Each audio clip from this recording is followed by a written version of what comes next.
Welcome to Lock It Down Sports. I'm your host, Locke Hoover, and thank you for joining us on E5280 Sports.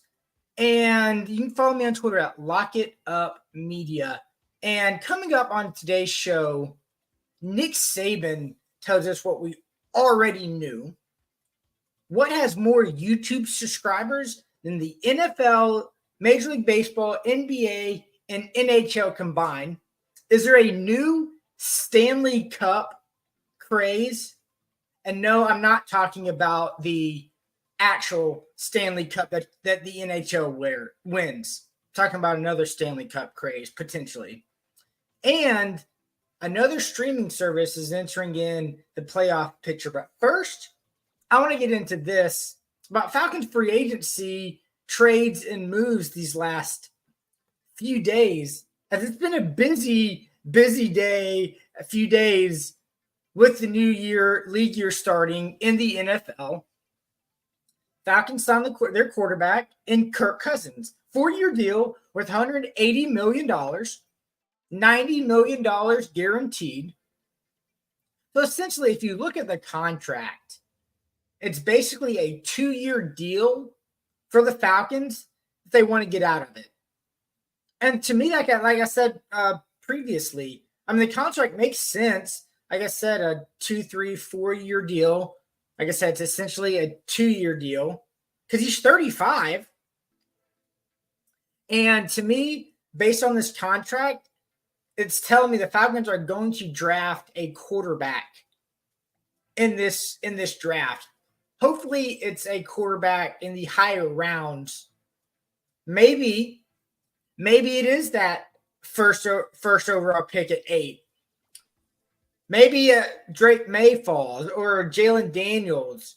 I don't think Caleb Williams will be there, but it's that weird time where all these rumors, all these different things, teams taking this guy, teams aren't high on this guy, they like this guy, or they're completely quiet on someone, hoping his name doesn't get out. It's all rumors. It's all going all over the place at this point. So it's hard to know really where you're at with that. But to me, this would be the season to get a quarterback, because hopefully you get one maybe the first round. Maybe you think Penix or maybe it's Bo Nix is your guy's going to be in the second round. You grab one of them, or maybe Spencer Rattler's kind of jumped up there and you've been impressed with him in workouts and game and all that, Whoever your guy is, you think it'll be there.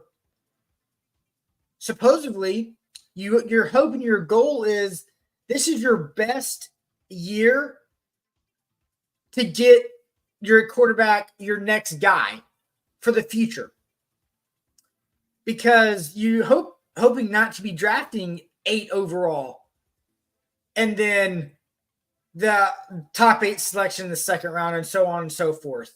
This is your highest chance to get the best possible quarterback for your future. So that makes complete sense in this entire realm of how they've structured, how they've laid out this contract. Even if Kirk Cousins does roll out your full 4 years, or at least 3 years, you know what you're going to have by year 2 or year 3 for the most part in your quarterback. No, they haven't stepped on the field, but they've had 2-3 years of chances to learn, soak up the offense, learn the NFL and the ways. I mean, look what's happened in Green Bay. They went from Brett Favre to Aaron Rodgers. And remember, guys, Aaron Rodgers sat for his first 3 years. And then he started finally, and you've seen what Aaron Rodgers became. Same thing, Jordan Love. He sat under Aaron Rodgers.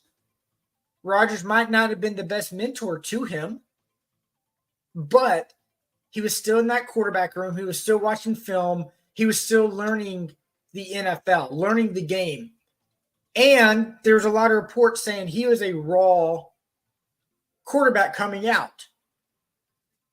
So that's could be the exact same thing for, say, a Drake Mayo falls to number 8. I mean, I feel like other reports, Penix and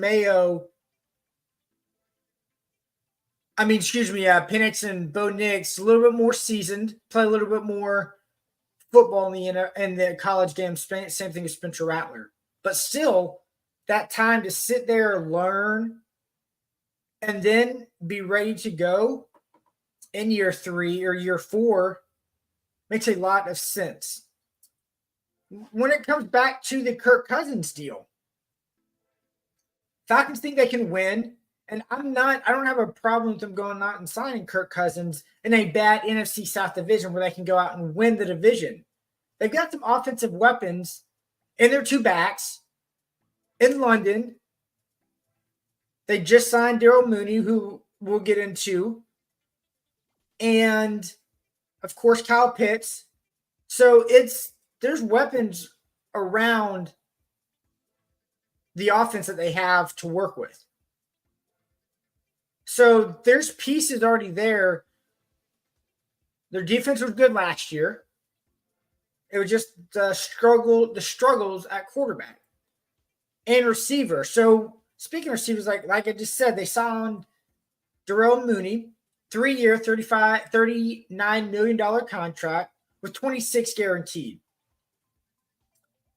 The Falcons needed help at the receiver position. Basically, you had Drake London, and then Drake London, and then Drake London at receiver. Yes, you have Kyle Pitts as a receiving weapon. Well, you hope he's going to be a weapon.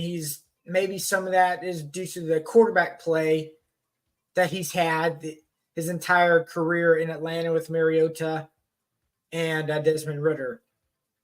So hopefully Kyle Pitts develops into what everyone thought and was hoping for coming out of this draft. So Mooney, fine. I think he's a fine signing. Does he make the Falcons better? Yes. Is he sexy? No. Not a sexy signing, but it's a veteran option. And he's had 2 down years, but he hadn't had a solid quarterback thrown to him in Justin Fields. We've seen Justin Fields and his struggles throwing the football.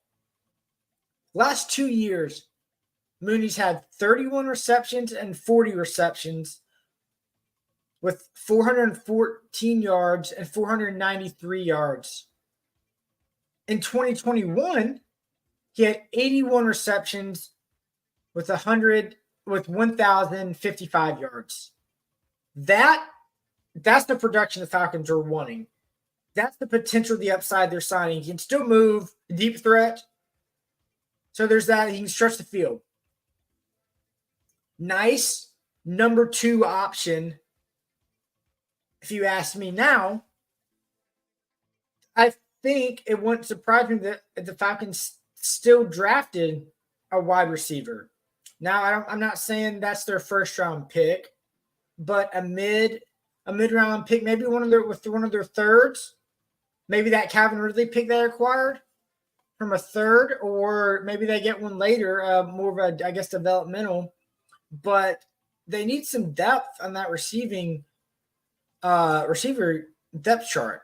Now, they did just get some, and it's like, wait, did I miss something?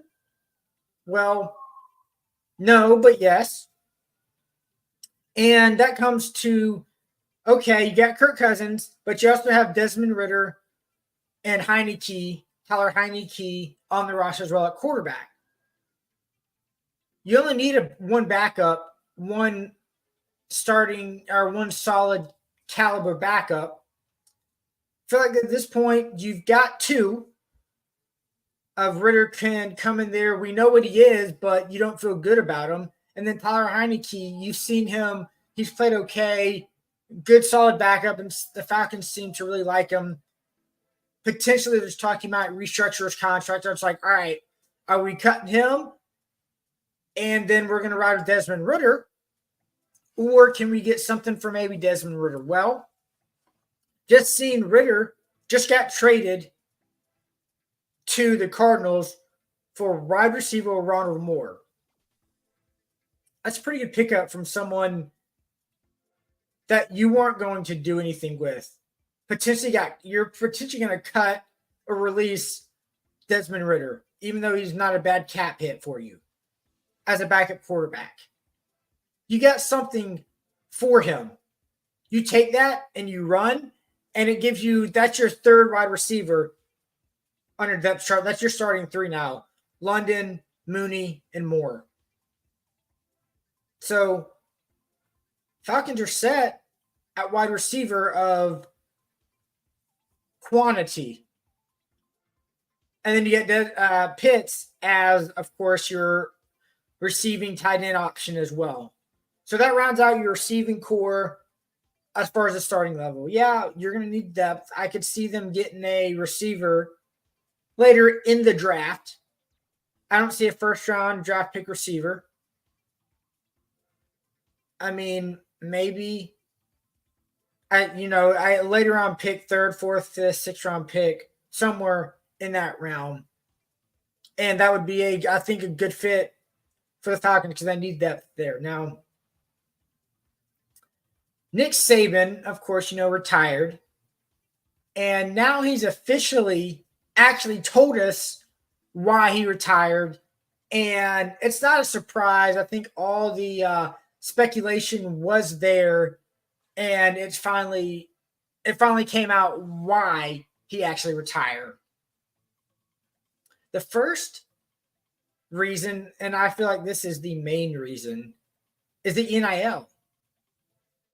Nick Saban was saying, hell, we're going to be good next year. I'm excited. We're going to have 75, 80% of our guys coming back.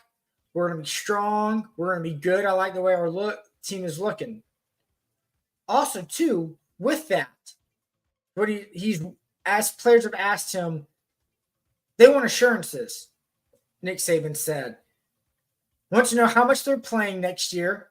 If not, I might enter the portal. And also, he was getting from players, how much am I getting paid? Two of the biggest reasons why Saban retired. And talking about NIL and payment and all of that, Alabama wasn't the top because they didn't have to be. So Alabama isn't even in the top 20 in NIL collectives. Like I said, they didn't have to be because they had Nick Saban. I think it was a lot easier pitch for Alabama, for Nick Saban, and for the coaching staff.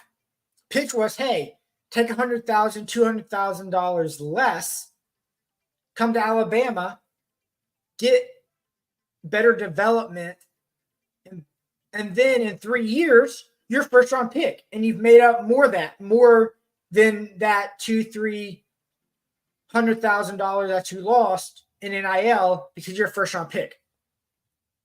That's the pitch, and it's worked, and it worked because it's Nick Saban, and he can coach and he wins championships. And he can develop players. That's a pretty easy recruiting pitch.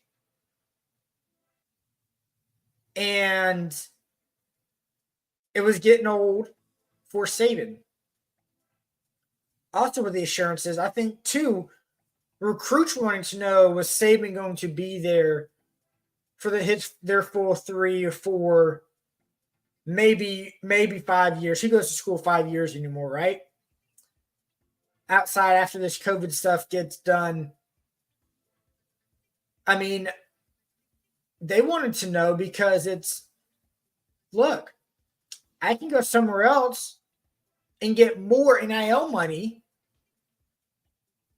as opposed to coming here and taking less. So that was one thing. I think the other thing too, he's come out and said, is his age. The coaching search and the hires.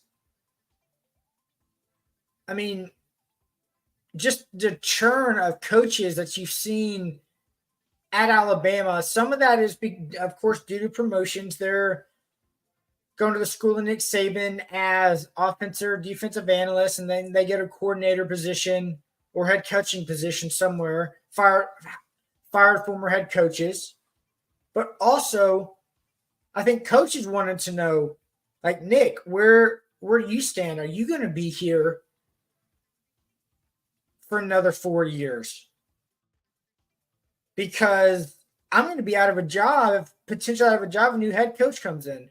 Look at Tommy Rees, first year Alabama's offensive coordinator. Now he's not the offensive coordinator anymore at Alabama, searching for a new job. I'm sure, I'm not exactly sure where he's landed. I'm sure he's landed somewhere on his feet. But just that right there, I get to go coach with Nick Saban. Heck yeah, sign me up, I'm in. A year later, Saban retires, he's in for a new job. It's tough. They want some stability and insurance from Nick, like, hey, are we in this for another 3-4 years or what? What are we doing? So that's, I think, another reason. And he's basically, that was the big assumption, but he said, like they say, the silent part out loud. Now, this is something that is really starting to annoy me, and that is NFL playoff games going to streaming services. As it's been reported, it's been a little while now that Amazon's paying $150 million to broadcast a playoff game in the 2024-2025 season. I mean, if you ask me, I mean, it's not a surprise for all parties involved. I mean, NFL is like, all right, sure, here, I'll take your $150 million, Amazon. And Amazon's like, hey, we can gain subscriptions. Or that's the hope anyway. Yes, I know a lot of people have Amazon Prime and Amazon and all that. So I don't think it would be as big of a gain that Peacock just had, where they gained 2.8 million in signups with the Chiefs and Dolphins game last year. Now, interesting enough, these articles were saying, so of that 2.8 million, need to stick around for at least 4 months to make it profitable. For that 110 million that they paid, that 2.8 needs to stick around for 4 months.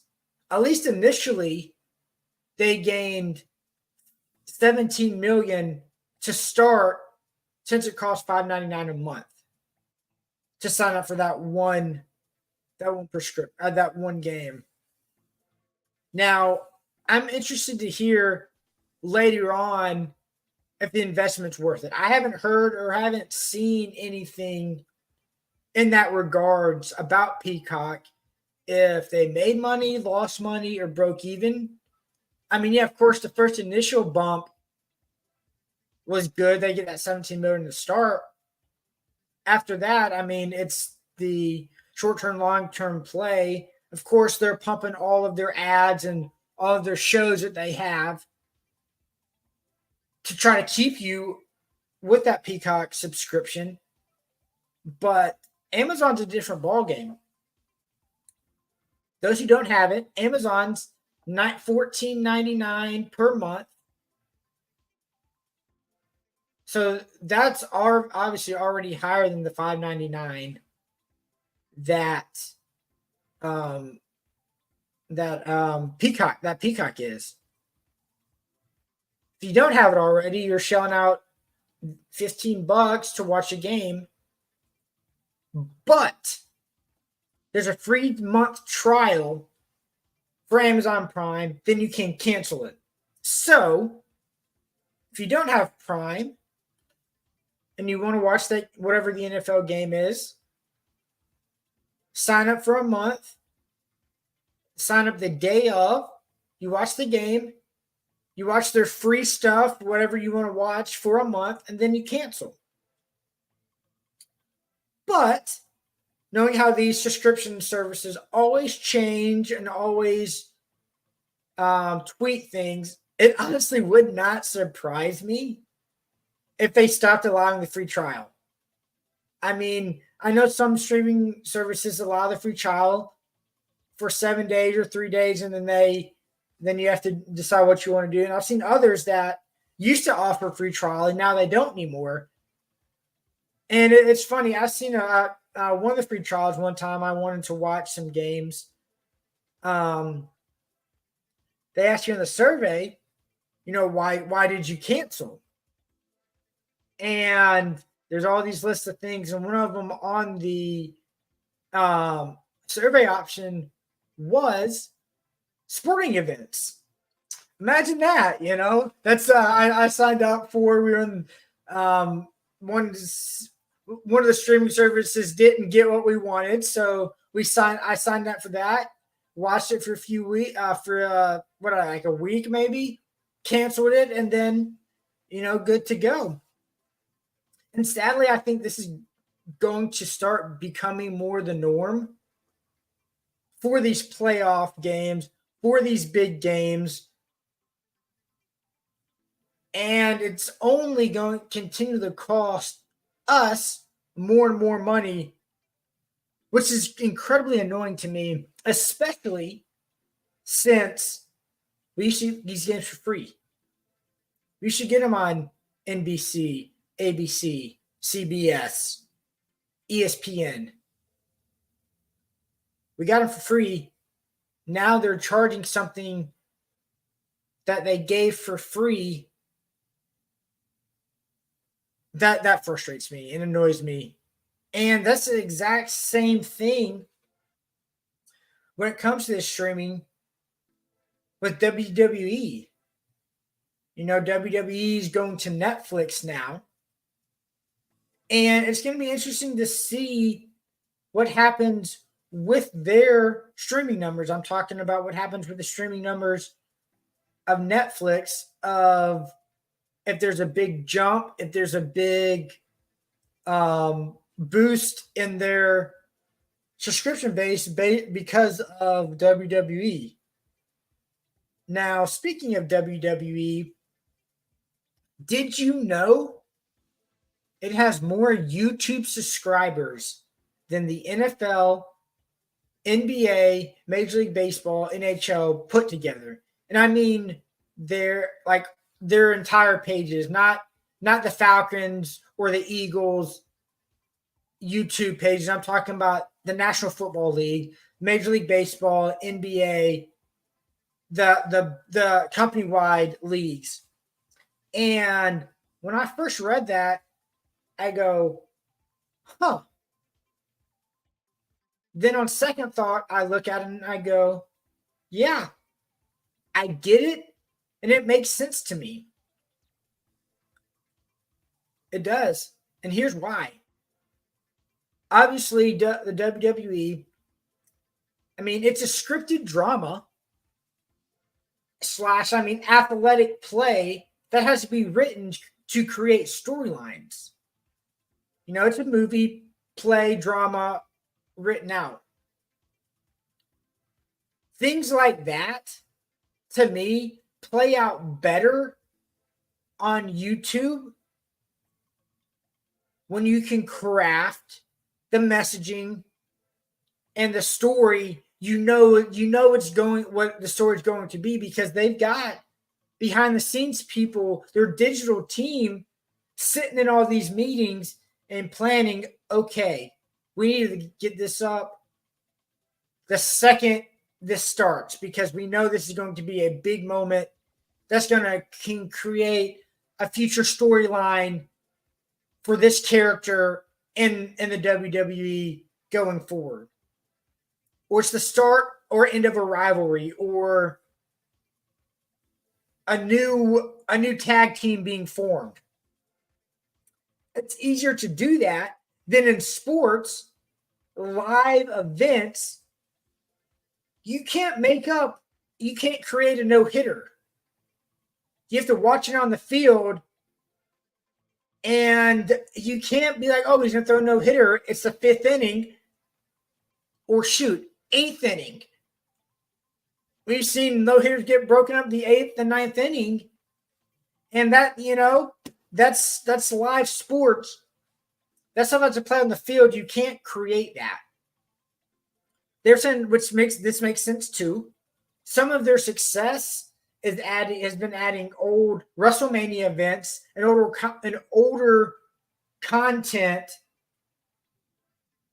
that when it fits. Let's say The Rock's coming back, so you have all these old Rock clips and videos coming back to build up the excitement.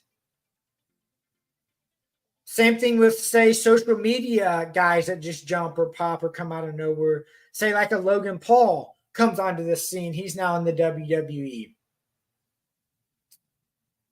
You can't do that in basketball and football because it's hard to create storylines of something that's real because you don't know if a 37-year-old pitcher's going to be able to have a successful season. A guy who's been out of the league for 4 years come back and have a successful season or two because Father Time's undefeated in actual sports. When you're writing a story, you can write the story however you want. I think another thing too, and this is just me, I feel like wanting to be entertained, I'd much rather watch a classic movie, let's say a Top Gun, a Gladiator, a Shawshank Redemption, something along those lines, over 2003 Braves playoff game. And I'm a huge sports fan, and I just don't like rewatching sports. I mean, well, actually, maybe I could watch some of the 2021 Atlanta Braves World Series. I could probably do that some, but even then I'm like, okay, all right.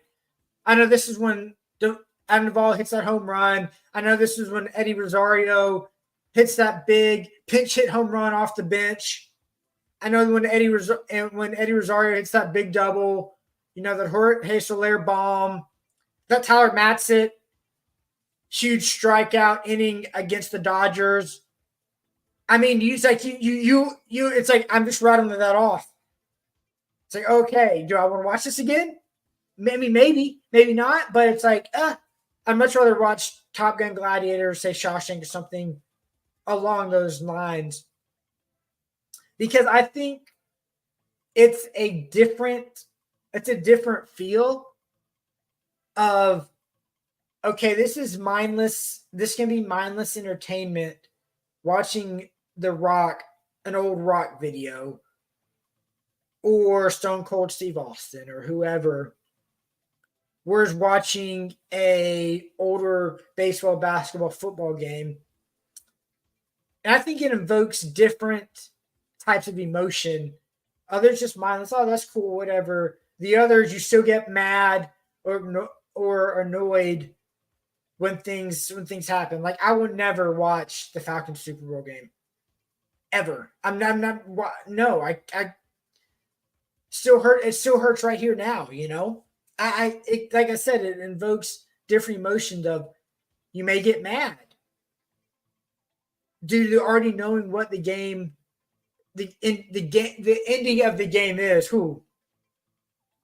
So it's not a surprise, and it's like, know what? Good for them, and they're also pushing more towards that audience of watching an old YouTube match of The Undertaker and Mick Foley. It's different than watching an old pitcher's duel type game, because it's also quicker. You can watch it in 10 minutes. You can't watch a whole game in 10 minutes. So good for them. Not surprised, but it's a little bit of a different audience as well. Now, speaking of audience, and something that I do not do not understand. I don't know if you saw this. Trader Joe's tote bags are on sale. It's like, okay, they're, it's a tote bag, right? But to me, this is looking like the new Stanley Cup craze. And I never understood that in the first place. It's a cup. Stanley Cup is a cup that keeps your drink cold. I mean, where was a craze like this for a Tervis tumbler or a Yeti? Like, where was the outrage and craziness of, oh my gosh, I got to get a Tervis tumbler. I've got to get a Yeti. Where is that outrage? Like it is becoming like it was with Stanley. Now, Trader Joe's tote bags are in the same vein. They sell for $2.99 at Trader Joe's in 4 colors: green, blue, yellow, and red. Seems, sure, a $2.99 tote bag. Is there something like special about this tote bag that people are selling on eBay for as low as $45 and as high as $999? Is there? Do I get like groceries in that bag with that $45, with that $999? I mean, you could get a lot of tote bags for $45. Conservatively, say you go the creme de la creme, you get a $5 tote bag. You get nine tote bags for 9 tote bags. I don't get it. So maybe if you're an OG and you have a Trader Joe's bag, might be time to put it up on eBay, see what you can rake in. I mean, I saw this the other day. I was like, how in the world is this possible? I don't understand it at all. And that's kind of what it's at these days with these craze, this trend that just kind of takes off. And I got nothing for you. I don't get it. I'm going to use my money, spend it somewhere else. You can follow me on Twitter at Lock It Up Media. That's Lock It Up Media on Twitter. You can listen to Lock It Down, the Lock It Down Sports Podcast, wherever you get your podcast. Talk to you next week.